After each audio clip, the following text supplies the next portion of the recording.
let's have a chat. Let's have a talk here. Things are kind of crazy right now. If you've been looking around on social media, a lot of crazy stuff coincidentally happening. Project 2025 stuff, anti-trans, anti-queer stuff, anti-gay stuff. It's just a coincidence that all of it is happening right now. A lot of gaslighting going on, a lot of people that want me to be wrong about it, but I got news for you. My track record is pretty solid. Pretty solid. I'm pretty good at reading the room. In my business as a DJ, I happen to have to read people in order to do my job. And therefore, I've applied that to my actual everyday life. So I'm really good at reading the room, reading space, paying attention. So when stuff like this happens, I'm like, yeah, this tracks. I guess no longer, like mask off, no point in saying that anymore. I think the mask has been off for a minute and it's been tossed out the window now. There's the mask, like it's gone. Slurs are back on the table. I guess people think that somehow asking others to be courteous and not use slurs means that they're not allowed to say them, opposed to not wanting to say them. I would prefer that people don't want to say them. You know what I mean? Like that would seem like the right way to approach it. Like it's not that I am upset that I shouldn't say something or that it's inappropriate to say something. It's like, why would I want to say it? Why would I want to say slurs? What's the reason why? Like, why? To spite people? It's all over social media now. By the way, I predicted that a year ago. I called that out a year ago. You can keep saying it. Go ahead. Obviously, you're capable of doing it. But just know that you should probably address why you want to say it. I think that's the better question. Because I'm not going to argue against free speech. Obviously, people can say whatever they want to say. But maybe wonder why you say it. Anyway, let's jump ahead to this story. I think this is pretty important. So Nancy Mace is set to introduce a transgender bathroom ban at the U.S. Capitol. Just now. Surprise, surprise. It's all of a sudden a problem once there is a transgender Congresswoman with Sarah McBride coming into office. Let's unpack this a little bit, right? So the first reason why they've never thought about this before is because they never believed that a transgender person would ever sit on Congress. That's what they believed. So there was no rush to do this. And you know why? Because there was no threat. There's no threats of transgender people using bathrooms in the U.S. Capitol.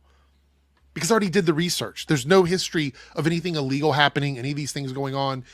And if transgender people were as dangerous as they said they are, then they would have already done this. It would have already happened. But they're not. Therefore, it never happened. And they never expected a transgender person to be in Congress. So they never did it proactively. Because it's all a big circus. You see what I'm saying? It's all a big circus. And now they have to remind trans people that they are the clowns of the circus. And this is how they do it, with a humiliation ritual. They welcome Sarah McBride in by introducing a ban to say, you got to use the men's room. We know you're a trans woman, but you got to use the men's room. Even though there's probably a bunch of people on Capitol who are trans that have been using the bathrooms all along with no history of any problems. But now we have to attack and humiliate Sarah.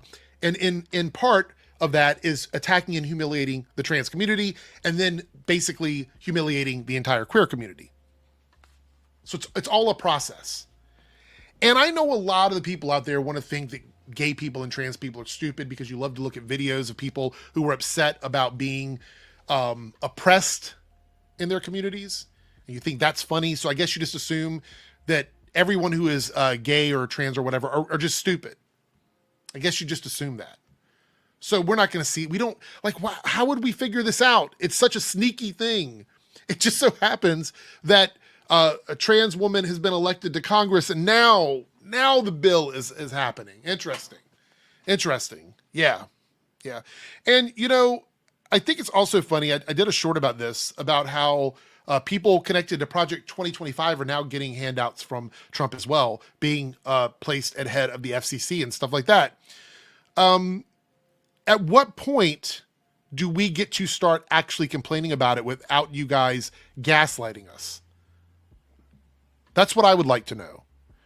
Because it's not that you have to co-sign it. You don't have to say, yes, I agree with all of this awful shit. You don't have to co-sign it. You could literally denounce it. Just like you expect us to denounce anything that our side does.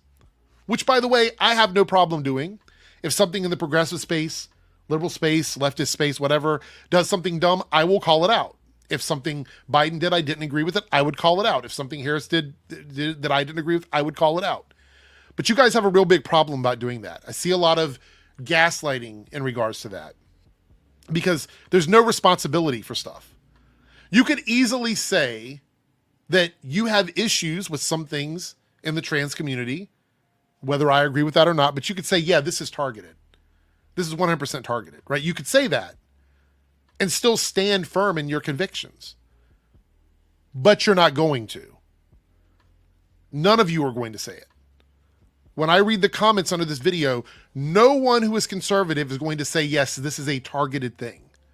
They're going to act like this is, oh, it's just safety. It's just taking care of kids, right? By banning trans women at the U.S. Capitol right after a trans woman has been elected into Congress. We're supposed to believe that? No.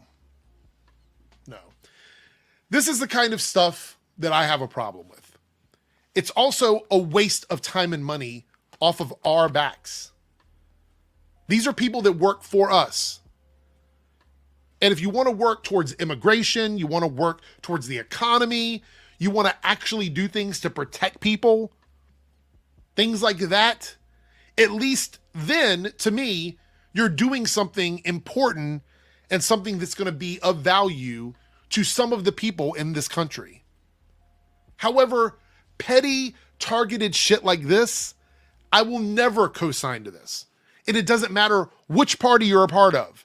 This is bullshit. It's petty bullshit. I'm going to call it like I see it. I think a lot of you probably will be really happy if I don't have to make videos like this over the next 4 years. You're going to be like, Eric, please get back to talking about Star Wars and all this other stuff. I would love to do that. But all of the hate channels now are talking about shit like this. They're talking about this. Or they're not. I think I was the first one to talk about the trans character in Moon Girl and Devil Dinosaur. I think I was the first one to talk about that. I called out Disney for that shit. I guess, shill activated? Not so much. This is all crazy stuff. It's all crazy stuff. This is targeted. This is extreme. You guys are not going to gaslight me. It's not going to happen. It's not. Contrary to how you might feel about me, contrary to what you think about progressives in general, I am not dumb. I'm not stupid. I'm not ignorant. I'm not fear-mongering. I'm talking about stuff that is actually happening or things that have happened. And you can keep on coping, keep on trying to come up with reasons why I'm wrong, why other people in my space are wrong. Keep on doing it. I'm going to keep talking about this. I'm going to keep bringing it up. I'm going to keep calling out the bullshit. And you can keep coping.